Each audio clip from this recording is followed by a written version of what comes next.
Damn, son, where'd you find this? Hey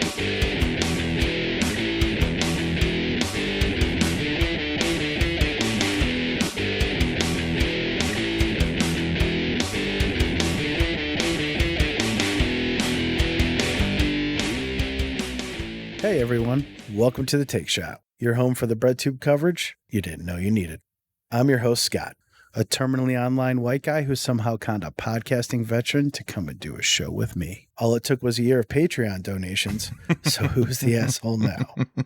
There he is, folks. Ladies and gentlemen, staff narcissist and my ticket to podcasting success, Kelton. Hey, everyone. Hey, always lovely to be here. These introductions, man, just cutting me to the core, really revealing about who I am. It's a little worrying to know that you're listening in on my therapy sessions. I'm trying to keep you pure, so I'm trying to make sure that the emotion is always right there at the surface, that you can't really be too calculating. I'm like a princess in the 16th century. I must be kept pure for the sanctity of our entire nation. I see. Yes, I see. We must bleed you every day.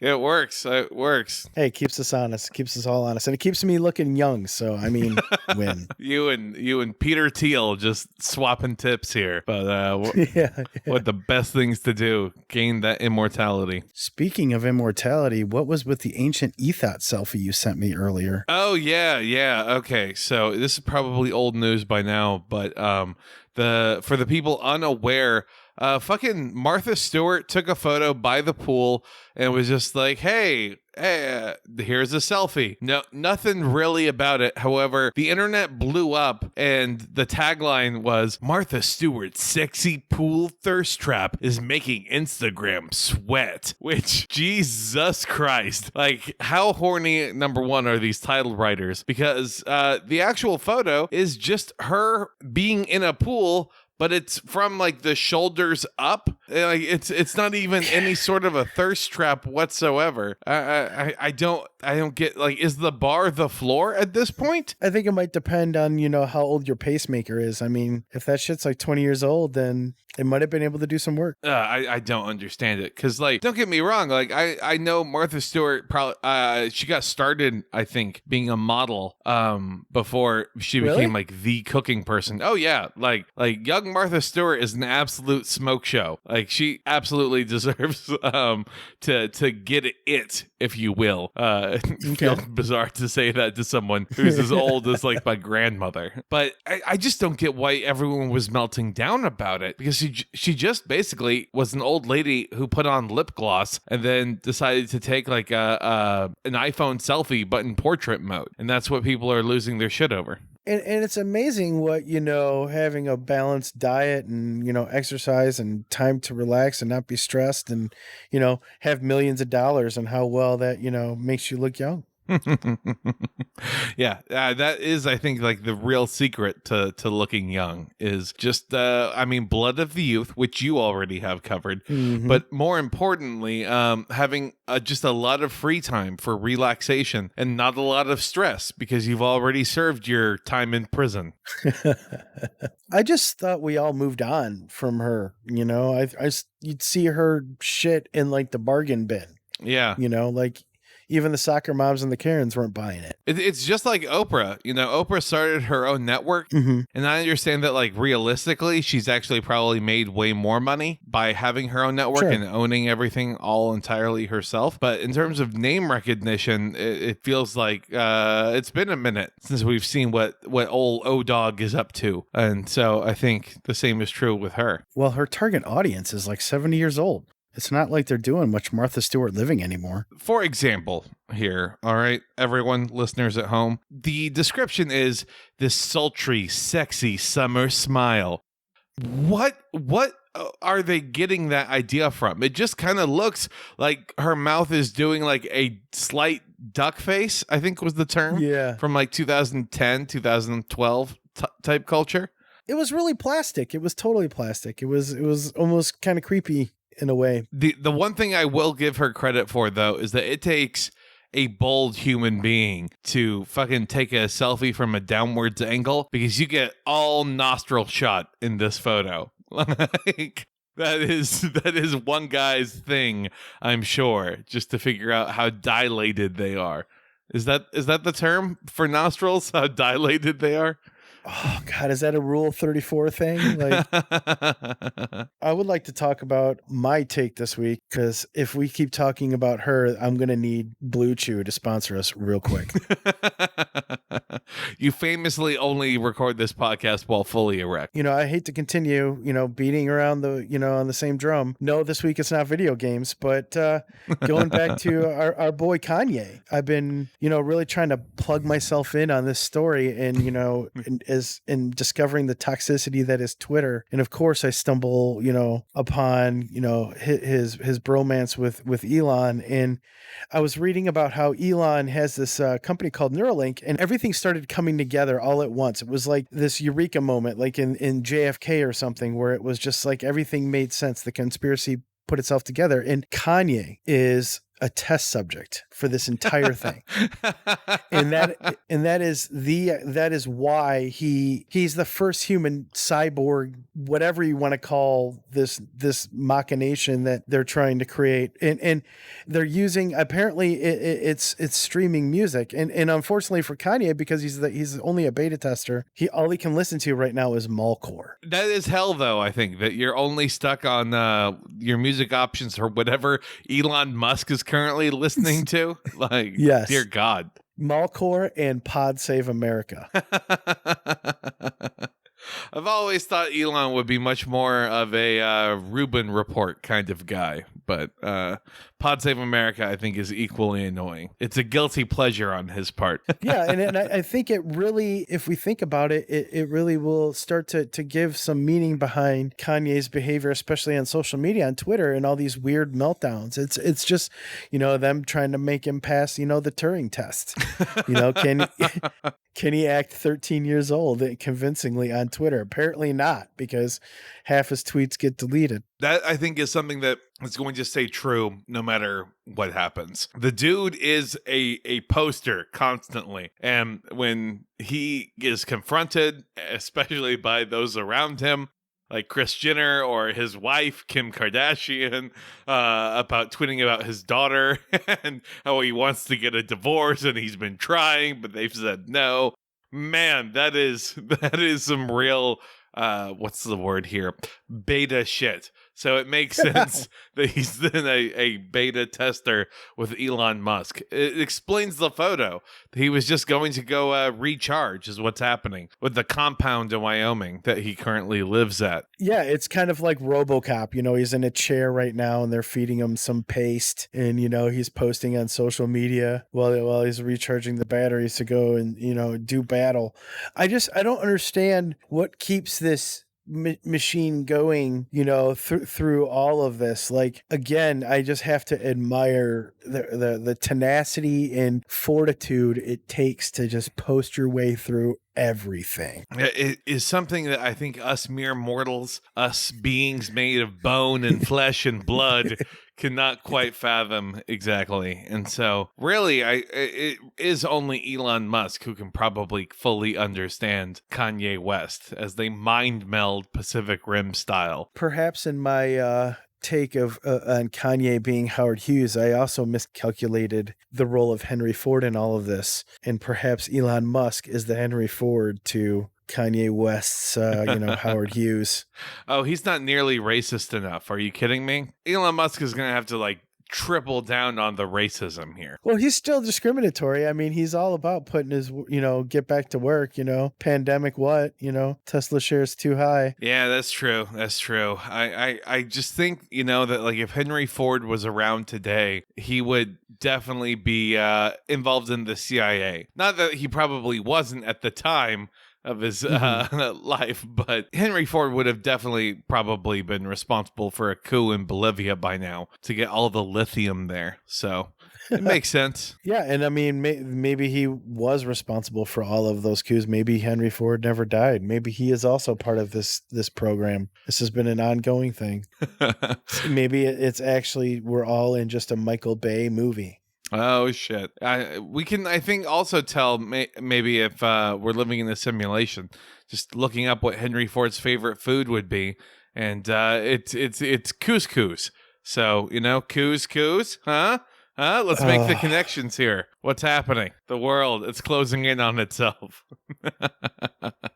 We're all going to hell. What do you think they talked about when he went there for his recharge? Do you think like they talked about their respective wives and or child brides in Elon Musk's case, or Are you saying what I think you're saying, Kelton? I don't know. We probably shouldn't align these dots quite in this way, but I mean, I really can't think about like a weirder blend of forces to just be Kanye West rapping to himself over Grimes instrumentals. Like it doesn't seem like a good fit for me. No, it just, to me, it always has come across like this really gross, bad buddy cop drama, like Lethal Weapon for nerds with no talent to write a script. Lethal Weapon, but all the homophobia gets taken out so they can just add more slurs is kind of the case. Yeah. But I mean, then maybe it's actually a Terminator movie. I don't know. Have you seen their shoes? And those things, I don't know. They don't look human. It can't be a Terminator movie. Come on now. Those shoes are not built for anything other than lounging around. Which credit where credit's due. Like the Yeezys are indeed the most space age looking loafers around. Like congrats. Yeah. Like they always creep me out. It's the first thing I look for whenever I see a full body photo of him is what shoes is he wearing? I don't know. That's weird. Just designer Crocs and with socks. Yeah. I mean, but when you have that much money, I mean, zero fucks given. I can get down on that. I think that's probably right. I think I get my tax returns. I go wear my sweatpants and slippers to the gas station. I don't give a fuck. Living that high roller Kanye life, Yeah, right. Standing in line at the gas station, hoping to buy a pack of cigarettes. Yeah, with my 20-ounce pop soda, whatever you want to call it. I got to be careful what I got using the regional languages. I don't want to get doxxed. I don't know. Just say like an 8-ball of Coke, and then say you meant 20 ounces of pop. That's the conversion rate, right? Dude, that's a lot of Coke. I don't want to do 20 ounces of Coke. I mean, there's been a lot of people who have tried to do 20 ounces of Coke, but I don't think anybody's succeeded. Just a big gulp full of cocaine is what's going to happen. Yeah, I can think of a few artists that probably gave that a whirl. It's one small snort for man, one giant snort for mankind. But it's actually probably not even like cocaine. It's probably like a lot of when I've noticed, like when someone overdoses, it always seems to be something like heroin. And I've always joked that like heroin makes like the greatest muse when it comes to music. If that makes me an asshole, then so be it. It's just these folks, they burn really bright and, then they die. And then... Well, yeah, I mean, I just think, though, that like when news reports are giving stories like XYZ Artist died earlier today, upon doing a review of the autopsy, they were alcohol, marijuana, and fentanyl were found in his system. Cause of death is yet to be determined. Like, I think we all know probably what it was, right? Like, we don't have to be beating around the bush here. Just say the fentanyl is what killed him at this point. Come on. Let's not make it seem like, oh, no, each of these three things equally likely. That actually leads me into my point that I wanted to talk about today. So something for everyone at home, all the dear listeners to consider. And the idea is simple. Hip-hop should embrace having stunt doubles. It's a perfect system that can make a whole lot of sense. Because in an era where you have artists like Pop Smoke, Juice WRLD, China, Huey, and a whole bunch of others that are unfortunately dying either due to gun violence or drug overdoses, eventually hip-hop is going to realize that they cannot just afford to keep bleeding talent. So my suggestion humbly here, coming from my spot as entirely a consumer and not at all a creator, is that upon finding like an amazing talent, that instead of promoting them to go on tour, you move them to a compound like in Wyoming, kind of like Kanye's compound, but then you have them and all of the other excellent creatives do ghostwriting on rap songs, on actual albums, and then you hire actors essentially to go out and go on tour and do all the performing for them. So that way then if they get shot or if they overdose or whatever, obviously still a tragedy because of human life, but the real talent is still kept safe and secure. And you can churn out like another like 3 or 4 albums after they die. That's always been a thing I've noticed. Like so-and-so artist dies, and then here's 6 albums of material, you know? Fake my death to go platinum, I believe is the term. I'm sure whoever thought of, Milli Vanilli is really pissed right now, because if they'd have just killed them off, think of all the money that could have been made. Yeah, because think about it. Like all the agreement is that then you go dark for like 5 years, right? Yeah.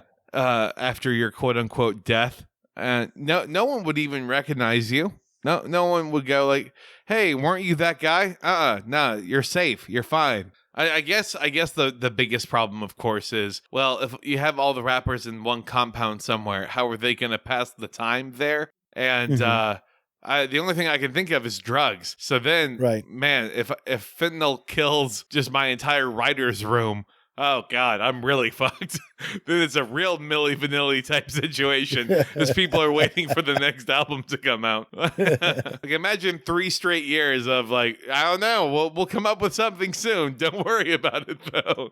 Well, what's good is you're still sticking to the theme is, you're giving them the muse of hard drugs. So they're still creating good content. And then, you're creating turnover for the next generation because you're making sure that, all of these artists eventually succumb to their habits. Maybe they're already doing that. Whoa. Mm-hmm. All these people that are rising up, that the reason they all sound the same is it's the same 4 ghostwriters that are already at a compound. So then all these people that are dying, it's all the stunt doubles that have then actually given in to the life of fame and fortune. Hear me out. I think this is an excellent grift. And I just realized something. I think the whole thing can be represented in one band, Sublime. Just hear me out. I mean, they have literally been milking. Maybe this whole entire thing is a whole conspiracy first, engineered by Sublime. Like, look what we can do. And then, maybe it was a whole. We can throw Tupac and Biggie in there too. Like, well, I mean, Tupac's not dead though. Yeah. Okay. He's on an island in Cuba. That's kind of like an Atlas Shrugged kind of thing, but with musicians, and they just, who is John Galt, and they just all retreat, I'm just picturing fucking protagonists of Atlas Shrugged just reading from a newspaper. I do like it when they call me Big Papa. Yes. I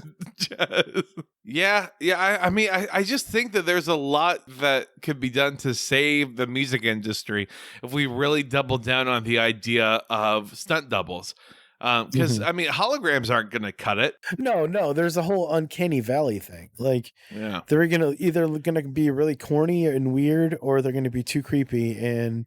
But I mean, inevitably, there's going to be the one guy who wants to fuck them anyway. So, I mean, there's always that one guy, though. There's always that one guy, and it's usually you. Since the dawn of cave paintings, my ancestors have been looking at those walls, just yearning, hoping to hit the back walls of the walls. You know what I'm saying? Yes. Yeah. Yes, where at in your family tree was Jackson Pollock?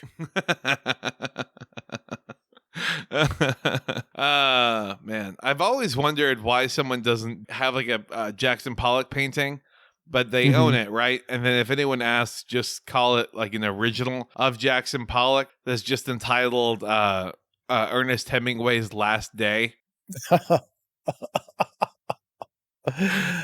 Okay, god dang. Oh, I'm sorry. Yeah, that's a little dark. Yeah, my apologies. Yeah, slightly. Bridge too far, Kelton. Bridge too far. Rate it in. When you have all of these creative types, that it would do some good to try and protect them in some way, shape, or form. You're absolutely right. I think this is genius. You can recycle the good, and the ones that don't just quite live up, you just get them to overdose on fentanyl, get the good writing out of them before they're like 27, let them OD. It could be like this, almost like a sport. I'm sure there's going to be someone listening who's just, their eyes are bleeding and they're ripping out their hair going like, this is exactly how the music industry actually works. Have you ever heard of songwriters? Blah, blah, blah, blah, blah. Maybe it's the Hunger Games for songwriters, but instead of food, it's cocaine and heroin. Talk about a marathon. Yeah. Every week a new contestant overdoses. I think we're writing a Black Mirror episode right now. Oh, man. Okay. Well, we could probably pitch that, I think, right? That does sound like something that, God, that show's gone to shit lately, but... yeah. It started good, though. It started strong. Objectively, any show that starts with a man fucking a pig, what are you going to do? You can't top that, especially when you're coming out of the gate like that. At least they had the wherewithal to decide to think about one man finally taking down the system, pulling on the thread of these elites, not letting them do that. Well, because that was the inspiration for that Black Mirror episode. Yeah, no, it was, and it's also the inspiration for a lot of absolutely batshit behavior on Twitter as well. Well, for people unaware, I believe it was it Cameron or Blair who had the pig face rumor / maybe confirmed. Anyways, some British prime minister basically had sex with a pig face as part of like a frat hazing thing. I think that was the current dude. Yeah. And so I just think that people need to understand that that's what we're referring to before we dive into the next thing that we got going on. Yeah, and what is that, Kelton? Oh, it's time for the takedown, motherfuckers. It's time for the takedown. Takedown. Take them all down. Take them out. No, take them down. Maybe next time. I tried. On this week's takedown, what is Kelton going to get upset about? Everything as per usual, but specifically the fact that Twitter is deciding to censor our freedom of speech and our ability to congregate online. Man, no, fascists. Just because one lone wolf decided to go and kill a federal judge's husband and shoot their son as well. Man, everyone gets up in arms, labeling QAnon dangerous just by saying that we need to decide to go out and definitely shoot federal employees because they're all part of a conspiracy. Yeah. Is this the act that's going to finally break up the Pizzagate, conspiracy, or is this only going to open, the doorway for the revenge of the deep state? Oh, it's definitely just going to open the doorway. Are you kidding me?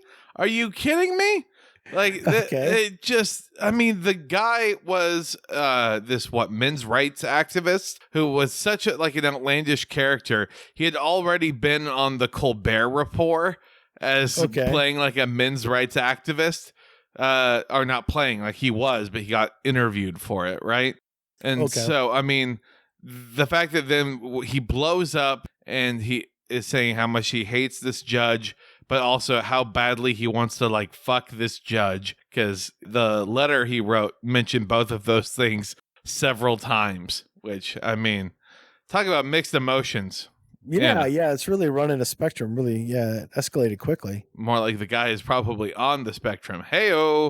It's going to add fuel to the fire, because this is exactly the kind of guy, he looks like the schlubby suburban dad out there who makes the weird jokes at the barbecue. And the only reason that he even got invited is because his kid is popular. If that makes sense, so he's telling the Andrew Dice Clay, hickory dickory dock kind of shit. And he is kind of the almost too much of a fall guy, if that makes sense. Like, he's too much of a, oh, well, this guy's for sure a QAnon type. And so the fact that then he decides to shoot the judge and commit this act of violence just is going to make QAnon think, oh, well, we were right. Look at this. We're being framed. And now 5,000 accounts of ours on Twitter are banned. This is crazy. This is insanity. But it's also an opportunity. Hear me out. These folks, they need a place to go. They need a place to express their opinions. What if we create an app that's kind of like a new form of social media for QAnon folks where they can wager, their Bitcoin against, the various conspiracies they might have. I mean, just think about it. Our student loans will get paid so quick because we'll never have to pay out because none of this shit is ever going to fucking happen. So just to make sure I understand the setup here, you're proposing creating like a betting site where instead of like a celebrity death pool, it's a conspiracy correct pool, if you will. Yes. Here's my one point. Like, as long as we're going to be setting this up here, all right? Sure. We have to say that we would do cryptocurrency, but we think that like the Russian government can compromise that. That's why we have to trust the US dollar and go by the silver standard, okay? So our crypto will probably just be gold or silver or something bullshit that they care about way too much like that, And then that's when we ask for all their banking information, just to fully confirm that they are who they say they are, that they're a real citizen. All we'll do is ask for their photo ID and their banking information, okay? Then they can place as many bets on our WordPress website as they possibly want. I like it. And our bank accounts are going to like it too. Can you imagine, by the way, like if you're one of those guys and then you get grifted out of all of that money? How do you explain that to people? Like, honestly, how do you be like, I'm so mad. These people took all my money. Well, how did they take your money? I mean, it was a betting site. Well, what did you bet on? I mean, like whether or not Tom Hanks was a pedophile, mostly. That I guess that would be the fun part for you and me would be it gives us an opportunity to hone our craft because then we can just come up with all these bizarre conspiracy theories. My God. Not to mention the fact that even like trying to trace these conspiracy theories, like you've seen the fucking QAnon board, right? That exists these days. Let's not talk about that place, Kelton. Oh, well, I'm just saying, like, it is such like a carnival of horrors just from a design perspective. Because it's 4,000 things where they're trying to explain like how they all tie together. Because that's been like the latest thing that QAnon has been trying to do is say like, oh, it's all connected. It's not that any one thing can disprove it because all these conspiracies are true. They're not inconsistencies. And yeah, it's like the living embodiment of the Charlie, Always Sunny meme. With the board. It's fun to engage them sometimes because it keeps you in shape because they're so resilient because everything is connected to them. So you punch them and they just roll to another thing. It never stops, and it's almost bizarre the amount of mental gymnastics they're willing to do to convince themselves that this is really how the world works. Pedophile aliens from I have to always say though that we have to give them like some credit. And we got to give like some credit where credit is due because we call them crazy for the longest time. But who was right about the secret pedophile island? Once you're right about that, it opens the door to you got to at least hear them out. You can't disrespect them to the point of interrupting them mid-rant about why the frogs are all turning gay. Or whatever. Well, especially because apparently now they have guns. So these incredibly well-armed QAnon people, like not at all just angry lawyer dressed up as FedEx driver. Which, what is a FedEx driver like? Do you think he went to like Salvation Army and was looking for like some like mail order style uniform? that you could find like an old FedEx or CPS or CPS. What are you trying to say, Kelton? Yeah. Talk to the judge is my point, you know? I don't know. Like, I think that if we're going to start placing bets here, we would need to create like some opening lines of sorts. We would need to really try and figure out, okay, well, what are like good odds in the world of QAnon? Because can you imagine someone looking at that and just being like, oh, well, no, I clearly got to bet the over on total number of kids that they've molested. Well, it's a social media site, so when they're talking shit to each other, we can just have an algorithm that is like, no. So when they're talking to each other and they're like, yeah, buddy, I bet you tomorrow I heard they're serving papers to Hillary, and it'll be like, cha-ching, would you like to bet $1? If this happens, blah, blah, blah, you get paid out so much. And we just, we grift them a little bit at a time. So we're turning this all of a sudden into like the DraftKings of QAnon now, where it adds a social media component to it. Yes.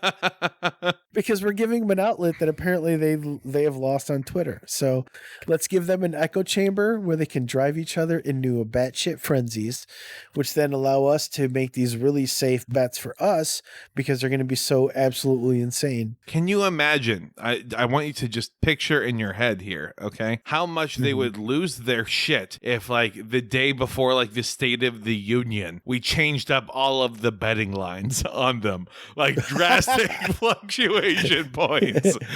I'm with you. Like some things become really far out bets, some things become like incredibly close. We got to be careful though, Kelton, because they're going to find us too. They already went after a judge. They're going to... I'm sorry, did that judge have the strength of an army of gamblers behind them? I think none. Me and my Barstool Legion will rise up. Because they might be degenerates and they might all be scumbags, but my God, do they love betting.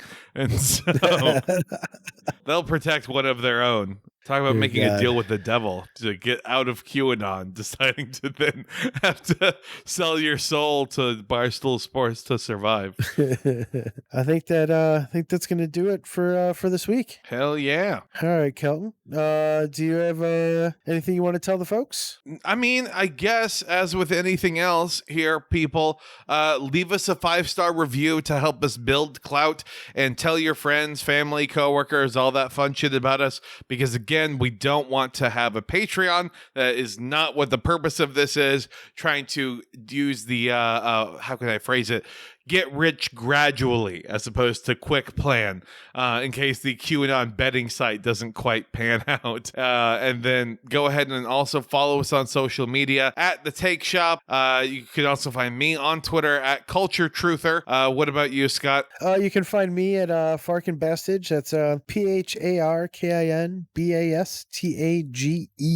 And that's my Twitter. Hell to the yeah. No matter what anybody tells you, there's no shame in getting your nut to a Martha Stewart selfie.